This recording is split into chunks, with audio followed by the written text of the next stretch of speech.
23 বৰ্ষৰ যি গুণোৎসৱত আমি নডেল টিচাৰ হিচাপে আমাক বিদ্যালয়ত নিয়োগ কৰিছে আৰু এই নডেল টিচাৰৰ যিখিনি কৰ্তব্য আৰু যিখিনি কাম সেইখিনিকে আজি আমি জানিবৰ বাবে আমাৰ মাষ্টাৰ ট্ৰেইনাৰ হিচাপে আছে আমাৰ প্ৰভাত বৰা ছাৰ। মই আপোনালোকক আজি অনুষ্ঠানলৈ স্বাগতম জনাইছোঁ। লগতে আগন্তুক ইংৰাজী নতুন বৰ্ষৰ শুভেচ্ছা,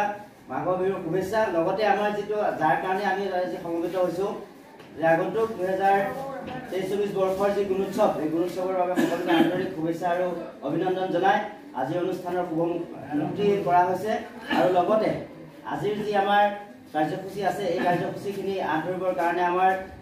প্ৰভাত ছাৰক মই অনুৰোধ জনাইছোঁ। ধন্যবাদ। শ্ৰদ্ধাৰ বিভিন্ন বিদ্যালয়ৰ পৰা অহা বিশেষকৈ মালিকপুৰ, দক্ষিণ কলাবাৰী, লোহিতমুখ, মধ্য লোহিতমুখ, ৰাওনামুখ, বিভিন্ন ক্লাষ্টাৰৰ পৰা অহা আমাৰ নডেল টিচাৰসকল, শিক্ষকসকল, আজি ইয়াত আপোনালোকৰ যিটো গুণোৎসৱ 2024-24ৰ কাৰণে আপোনালোকে প্ৰস্তুতি এখন সভা আজি নডেল শিক্ষকসকলক লৈ পেলাই আজি এই প্ৰশিক্ষণটো আৰম্ভ কৰা হৈছে। আৰু 2024ত গুণোৎসৱৰ কি পৰিৱৰ্তন হৈছে, মেজৰ কি চেঞ্জ হৈছে সেইখিনি আমি আলোচনা কৰিম। লগতে আমি 2024ত আমি নডেল শিক্ষক হিচাপে আমাৰ কৰিবলগীয়া কিখিনি কাম সেই কামখিনিৰ বিষয়ে আমি আলোচনা কৰিম। 23 বৰ্ষ আৰু 2024 বৰ্ষৰ আমি যদি তুলনা কৰি চাওঁ কিখিনি আমাৰ পৰিৱৰ্তন দেখা পাইছোঁ সেইখিনি আমি প্ৰথমতে আপোনালোকক দেখাবলৈ বিচাৰিছোঁ। কিখিনি আমি পৰিৱৰ্তন মেজৰ চেঞ্জেছ ইন গুণোৎসৱ 2024 কিখিনি আহিছে। ইয়াতে চাওক আমি এৰিয়াৰ চব চেঞ্জেছ কিখিনি বস্তুত মানে প্ৰধান হিচাপে আপোনাৰ সলনি হৈছে। মুখ্যত কোন কৰি স্কুল ইভালুৱেশ্যন ক'লা আমাৰ যিটো স্কুল ইভালুৱেশ্যন মেইনলি সলনি হৈছে স্কুল ইভালুৱেশ্যন। স্কুল ইভালুৱেশ্যনৰ কথা ক'বলৈ গ'লে ইয়াত সোমাই থাকে scholarship, community participation and infrastructure, এইকেইটা স্কুল ইভালুৱেশ্যন সোমাই আছে। আমাৰ কি হৈছে 2023 বৰ্ষ আমি স্কুল ইভালুৱেশ্যনটো কি আছে আমাৰ অফলাইন আছিলে। আমাৰ অফলাইন আছিলে আৰু এক্সটাৰ্নেল ইভালুৱেটৰে কি কয় যিখন OMR আছিলে, স্কুল ইভালুৱেশ্যনৰ OMR আছিলে, তেওঁ মূল্যায়ন কৰি পেলাই সেইখন ফিল আপ কৰে আৰু সেইখন তেওঁ ছাবমিট কৰা হয়। এতিয়া 2024ত কি হৈছে চাওক, 2024ত আমাৰ কি পৰিৱৰ্তন হৈছে। মেজৰ পৰিৱৰ্তন হৈছে school evaluation will be online. School ইভালুৱেশ্যনটো আমাৰ কি আছে অনলাইন হ'ব। আৰু স্কুল ইভালুৱেশ্যনটো আমাক কি কৰিব, স্কুল ইভালুৱেশ্যনটো আমাৰ 3 দিনৰ আগতে এটা লিংক দিব, সেই লিংকত গৈ পেলাই অনলাইন কৰিব লাগিব। 3 দিনৰ আগতে গুণোৎসৱ আৰম্ভ হোৱাৰ আপোনাৰ 3 দিনৰ আগতে এৰি দিব। আৰু সেই বস্তুখিনি আগতে এক্সটাৰ্নেল ইভালুৱেটৰে কি মূল্যায়ন কৰিছিলে, প্ৰধানকৈ মূল্যায়ন কৰিছিলে। আমাৰ হেডখিনিয়ে বা আমাৰ স্কুল টিচাৰখিনিয়ে আমি চাব পৰা নাছিলোঁ কি মূল্যায়ন কৰিছিলে। কিন্তু এতিয়া কি কৰিছে, সেই স্কুল ইভালুৱেশ্যনটো স্কুলক মূল্যায়ন কৰিবলৈ দিছে, হেড টিচাৰক মূল্যায়ন কৰিব দিছে, টিচাৰসকলক মূল্যায়ন কৰিব দিছে, SMCক মূল্যায়ন কৰিব দিছে। স্কুলত মূল্যায়ন কৰি পেলাই সেইটো কি কৈছে অনলাইনত ছাবমিট কৰিব লাগিব। ইভালুৱেশ্যনটো আমি স্কুলবিলাকে যিটো ছাবমিট কৰিব সেইটো ফাইনেল নহয়।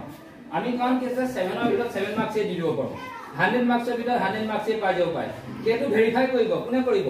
আহি পেলাই যিজন আমাৰ এক্সটাৰ্নেল ইভালুৱেটৰ কৰিব তেখেতে আহি পেলাই গোটেইখিনি চালি জাৰি চাব, ভেৰিফাই কৰিব। তেওঁ এডিট কৰিব পৰা তেওঁৰ ওচৰত পাৰ্চত থাকিব, হয়তো তেওঁ কি কৰিব এডিট কৰি পেলাই তেওঁ ফাইনেল ছাবমিশ্যনটো কোনে কৰিব, আমাৰ এক্সটাৰ্নেল ইভালুৱেটৰজনে কৰিব। এইটো হৈছিলে গুণোৎসৱ 2023 আৰু 24ৰ যিটো নেকি স্কুল ইভালুৱেশ্যনৰ পৰিৱৰ্তন। আগতে আছিলে অফলাইন, এবাৰ হ'ব অনলাইন। আৰু অনলাইন হ'ব আৰু স্কুলে নিজেই কৰিব লাগিব স্কুল ইভালুৱেশ্যন। তাৰপিছত আৰু চেঞ্জেছ আৰু কি আহিছে চাওক 2023 আৰু 2024। ইয়াতে 2023 ৰিডিং স্কিল, আমাৰ ৰিডিং স্কিলত কিছু পৰিৱৰ্তন আহিছে। আমাৰ ৰিডিং স্কিলৰ যিটো নেকি আমাৰ এক্সটাৰ্নেল ইভালুৱেটৰে কৈছে reading skill evaluation was conducted for 100% student on the day of external evaluation. External evaluation যিদিনাখন হয় সেইদিনাখনে কি হৈছে 100% ষ্টুডেণ্টক আমি মানে ৰিডিং স্কিলত ৰিডিং কৰি পেলাই আমি কৰিব লাগে, ৰিডিং স্কিলত 100% আমি ল'ব লগা হয়। কিন্তু 2024ত কি কৰিছে ৰিডিং স্কিলটো, reading skill evaluation will be conducted 100% student on the day of self evaluation. প্ৰথম যিদিনাখন আমাৰ সেল্ফ ইভালুৱেশ্যন থাকিব আমি 100%এই কৰিব লাগিব। আৰু কি ছেকেণ্ড যিদিনাখন এক্সটাৰ্নেল ইভালুৱেশ্যন থাকিব, এক্সটাৰ্নেল ইভালুৱেটৰে কি কৰিব, only 10% student to be selected randomly of each class will be conducted of the day of external evaluation. External evaluation or দিনাখনত 10% student randomly তেওঁ select কৰিব 10% student ক কেছে reading skill to level হ'ব আৰু 10% ষ্টুডেন্টৰ যদি তেওঁ ঠিক থাকে পাৰে তেতিয়াহলে কি কৰিব হে সকলোখিনি ষ্টুডেন্টৰ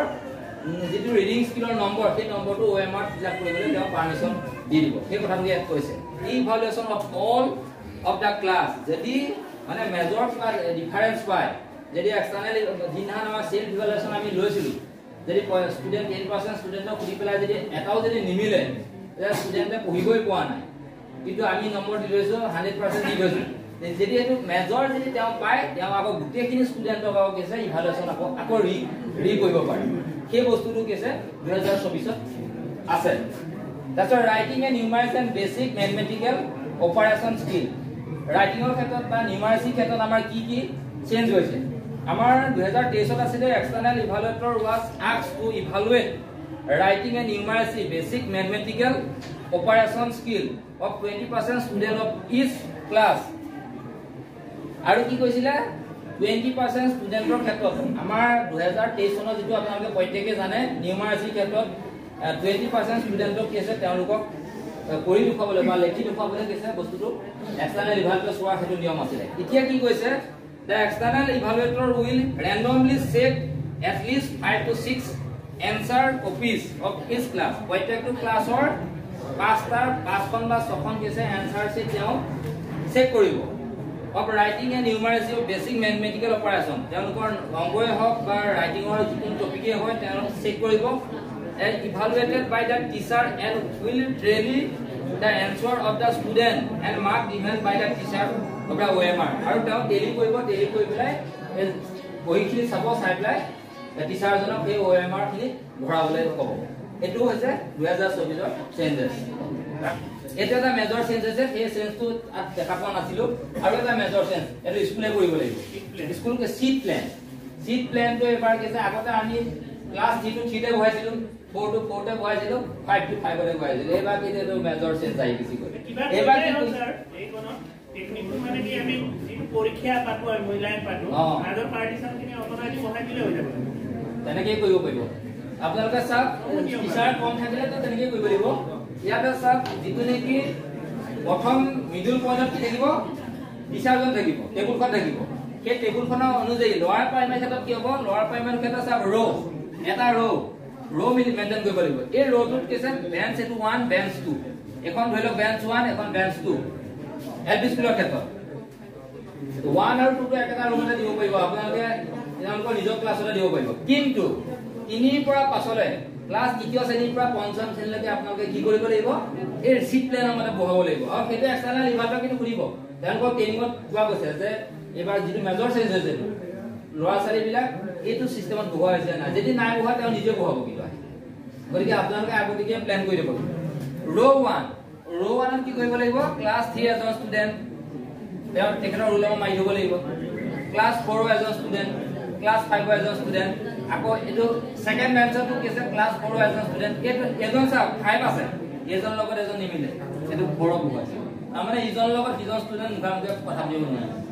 তাৰপিছত এটো ক্লাছ 5 এজন ক্লাছ 3 এজন তাৰপিছত এবেলে সব এটো আৰু এটো লগত কথা দিব নোৱাৰে দেখিছনে ইয়াত সব এই সেকেন্ড ৰটো সব ইয়াত 3 দিছিলে ইয়াত তাৰ পিছত কি দিব লাগিব 5 দিব লাগিব নামে ষ্টুডেন্ট বিলাকে যাতে কথা পাতিব নোৱাৰে বা এনসাৰ বেলেগৰ পৰা চাই ল'ব নোৱাৰে কপি কৰিব নোৱাৰে সেইটো কাৰণে এই ব্যৱস্থাটো সৰকাৰ চিন্তা কৰিলে তো কৰিছে এটো এলপি ক্ষেত্ৰত আৰু এমই ক্ষেত্ৰত উপলব্ধ এটো স্যাৰ জামাৰ আছিল নাই এটো আপাৰ প্ৰাইমাৰী ক্ষেত্ৰত আপোনালোকে সব ৰ 1 ৰ 2 ৰ 3 আপোনালোকে এইটো সিস্টেমতে বহাব লাগিব দুফালে থাকিব বেঞ্চ এইটো মই এটা ৰ দেখুৱাইছো এটা দীঘলকৈ ৰ কুলুম হিচাপে এইটো দেখাব লাগিব এনেকৈ এইটো কুলুম হয় এই ৰটো কেছে আপাৰ প্ৰাইমাৰী ক্লাছ 6 ৰ এজন ষ্টুডেন্ট ক্লাছ 7 ৰ এজন ষ্টুডেন্ট ক্লাছ 8 ৰ এজন ষ্টুডেন্ট আকৌ ইফালে চাওক এই 8 ৰ ষ্টুডেন্টৰ লগত 8 ৰ ষ্টুডেন্ট দিয়া নাই দুসৰাজকে দিয়া নাই এটো কি দিছে 7 ৰ ষ্টুডেন্ট এইটো সিস্টেমত বনাবলৈ কৈছে 7 ৰ 4 6 ৰ 8 ৰ এটো হৈছে আপাৰ প্ৰাইমাৰী ক্ষেত্ৰত আপোনালোকে এইটো কি আছে চাই পেলা বনাব লাগিব ক'লে দিছে তাৰ পিছত সব এমভি স্কুলৰ ক্ষেত্ৰত মিডল ভাৰ্টিকুলাৰ স্কুলৰ ক্ষেত্ৰত এমভি স্কুলৰ ক্ষেত্ৰত কাৰণ ক্লাছ 1 ৰ পৰা কেলৈকে থাকে 8 লৈকে থাকে তাৰ ক্ষেত্ৰত কেনেকৈ পাব